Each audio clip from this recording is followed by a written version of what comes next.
Jones and his Burn the Koran campaign. I think he would say, this has got to stop. Followers of Islam believe that the Quran is a collection of revelations received by the Prophet Muhammad from God about 1400 years ago. They believe that Muhammad was the last of a series of prophets and teachers and messengers that included Adam, Moses, Jesus, Abraham, all names revered by us as well. The word Islam means peaceful surrender to the will of God. The Quran was written at a time when the Muslim people were being driven from their homes, persecuted, and killed. The Old Testament was written at a time when Jewish people were being driven from their homes, persecuted, and killed. And religious scholars will tell you that most holy scriptures have stories of war and violence in them. Throughout history, most faiths have used these texts to justify violence.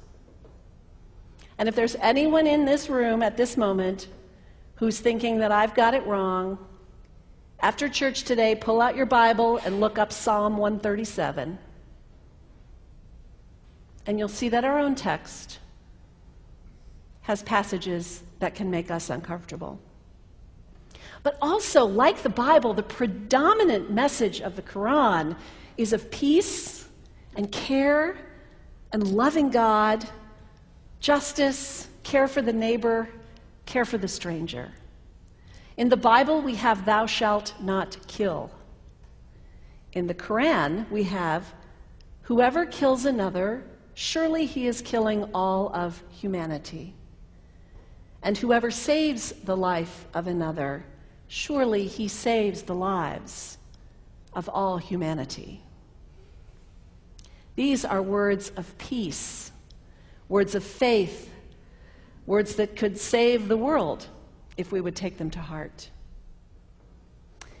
The second thing you can do, the next time someone sends you one of those emails demonizing Islam, delete it. Don't forward it. Don't participate in the stereotyping. Don't give in to your fear. It's okay to be a little afraid. We all have those emotions. Just don't give in to it. Don't sign on for it. Don't focus on this tiny group of extremists who commit acts of violence. Focus on the hundreds of millions of Muslim people in the world who are people of faith, whose priorities and concerns and families are not so different from your own. And third, when you think of Muslim people, think of individuals. Think of the professor at Ohio State. Think of the engineer at Honda. Think of the teacher at the elementary school down the street. When you think of Muslim people, remember those who died on 9/11, not the hijackers. There was only a handful of them. Remember Mohammed Sunhami Hamandi. He was born in Pakistan. He came to the United States as a small child with his parents. He played high school football. He went to college. He became a part-time ambulance driver.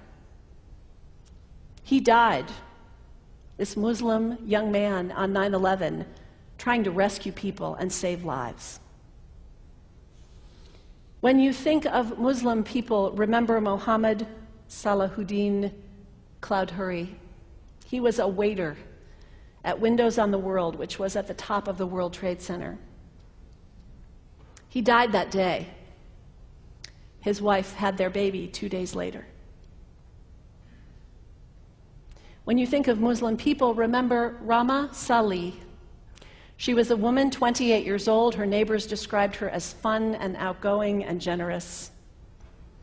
And she died on American Airlines Flight 11, 7 months pregnant with her first child.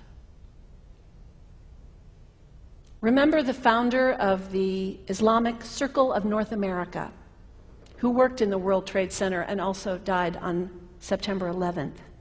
That same group now is giving away tens of thousands of copies of the Quran in response to the campaign about burning the Quran. In the language of their own tradition, they are spreading words of faith and peace and hope. One of the ladies at the 8:30 service this morning said to me after, maybe we should declare September 11th, buy a Quran and read some of it. It is for us to share our message of love and hope and peace, but let us do it with grace and respect and, above all, humility. God grant us, as individuals, as a nation, as Christians, the humility for this work.